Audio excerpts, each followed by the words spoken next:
Everest पर चीन की आंख, सरहद पर घुसपैठ, फिर भी चीन कहता है तनाव की कोई बात नहीं। खबर है कि अगले महीने चीनी राष्ट्रपति अपने एक दूत को भेज रहे हैं। भारत को दोस्ती का भरोसा दिलाना है। लेकिन याद कीजिए 1962, जब चीन एक तरफ दोस्ती का नारा दे रहा था, दूसरी तरफ हमले की तैयारी कर रहा था।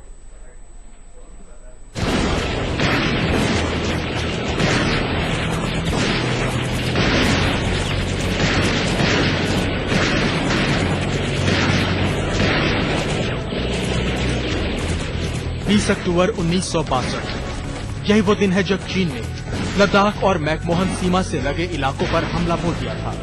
भारत अब भी नहीं भूल पाया है 1962 का जख्म। हिंदी चीनी भाई भाई के नारे के नाम पर भारत को चीन से मिला था ये जख्म। याद कीजिए 1949 में पीपुल्स रिपब्लिक ऑफ चीन यानी बीजिंग में लाल शासन की स्थापना होने के बाद से 1962 युद्ध के पहले का घटनाक्रम। चीन लगातार कहता रहा कि सीमा को लेकर उसका भारत से कोई विवाद नहीं। चीन ने न सिर्फ मैकमोहन रेखा को मंजूर किया था, बल्कि अक्साई चीन पर भारत के कब्जे को लेकर तत्कालीन प्रधानमंत्री जवाहरलाल नेहरू के ऐलान पर भी कोई आपत्ति नहीं की थी।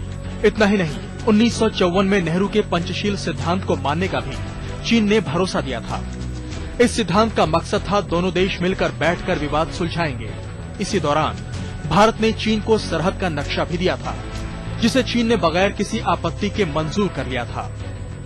चीन के इस दोस्ताना रुख की वजह से ही नेहरू ने तब हिंदी चीनी भाई भाई का नारा दिया था। लेकिन 1962 में चीन का रंग बदल गया। सरहद के तमाम इलाकों को लेकर उसने विवाद शुरू कर दिया। सरहद पर भारतीय इलाकों में चीनी घुसपैठ होने लगी। लेकिन भारत को तनिक भी इल्म नहीं था कि चीनी हिंदी भाई भाई का नारा लगाकर चीन भारतीय सीमा पर हमला भी कर सकता है। तो बार बार रंग बदलना चीन की पुरानी फितरत है। एवरेस्ट से घूरती चीन की आंख पर यह थी हमारी स्पेशल रिपोर्ट।